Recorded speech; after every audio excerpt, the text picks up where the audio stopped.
First জানুয়ারিতে আমরা নিজেদের মতন করে একটা পিকনিক করেছিলাম। আর আমরা গিয়েছিলাম প্রণতিদের গ্রামের বাড়িতে। প্রণতিদের গ্রামের বাড়িতে একটা সুন্দর বাগান বাড়ি আছে, আর সেখানে আমরা প্রায় 2 বছর ধরে পিকনিক করছি। তো খুব ভালো জায়গাটা, জানো তো। সকালে মেনুতে আমাদের ছিল চপমুড়ি, চা, সাথে ছিল আমাদের চিকেন পকোড়া। তো এই রোদটা মানে এত ভালো লাগছিল না তখন, না ঠান্ডাটা এখনের মতো এতটা কম ছিল না, প্রচুর বেশি ছিল। আর সেই টাইমে এই চা দিয়ে চিকেন পকোড়াটা কি ভালোই লাগছিল, তোমাদেরকে কি বলবো। তো এখন চিকেন পকোড়া ছাকা হচ্ছে, আর এদিকে প্রণতি কিন্তু প্রচুর কাজ করেছিল। তো আজকের মেনুতে কি আছে সেটা তো না হয় পরেই বলছি। আর আমরা কিন্তু সবাই নিজেদের মতন করে হাতে হাত লাগিয়ে কাজটা করছি। আর আরেকটা কি বলতো, পিকনিকে এসে যদি নিজেরা নিজেদের হাতে রান্না না করি না, তাহলে পিকনিকটা পিকনিক বলে মনেই হয় না। তো তার জন্য একটা এরকম সুন্দর স্পেস থাকাও দরকার, যেখানে তোমরা শান্তি মনে পিকনিকটা করতে পারবে। তো তোমাদের যদি কোনো ডিটেলস ভিডিও লাগে বা এই জায়গাটা কোথায় কি, সেটা তোমাদেরকে আমি আমার বড় ভিডিওতে বলে দেবো, তো সেটা নিয়ে চিন্তা করো না। আর লোকেশনও যদি জিজ্ঞেস করো সেটাও বলে দেবো, মেনশন করে দেবো।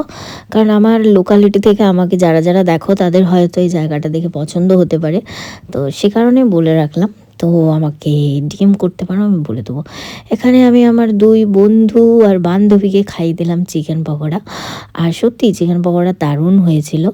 আর আমরা তো খেতে আসি বলতে পারো, মানে আমি তো স্পেশালি খেতেই আসি। আর আমাকে কিন্তু আমার বন্ধুরা একদমই এসব জিনিসের জন্য পছন্দ করে না, খুব বিরক্তি হয়। কিন্তু আমার আবার এটাই ভালো লাগে, আমি এরকম ল্যাদ ঘোরের মতো বসে থাকি আর ওরা আমাকে এত সুন্দর ভালো ভালো জিনিস বানিয়ে খাওয়ায়, এটাই আমার ভালো লাগে।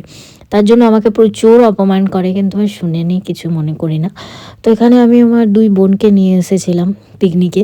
আমি বললাম তোরাই কেন ফার্স্ট জানুয়ারির দিনে একা একা বাড়িতে বসে থাকিস, তো চল আমাদের সাথে পিকনিক করবি। এমনিতেও আমাদের লোক সংখ্যা কম, মানে আমরা যত বড় হচ্ছি লোক সংখ্যা কমে যাচ্ছে, সে কারণে ওদেরকে নিয়ে এলাম যে চল তোরাও আমাদের সাথে থাকবি। তবে কিছুক্ষণ পরে আমরা সোয়েটারটা খুলে ফেলেছিলাম, অনেক গরম দিচ্ছিল। আর এই জায়গাটা এতটা একটা শান্তির জায়গা, কি বলবো। অশেষ অনেক পরে এসেছিল, অশেষ নিজের মতন করে চিকেন পকোড়া খাচ্ছিল। ফার্স্টে তো ওকে ভেবেই রেখেছিলাম চিকেন পকোড়া দেবো না, ওর ভাগের সব চিকেন পকোড়া আমি খেয়ে নেব।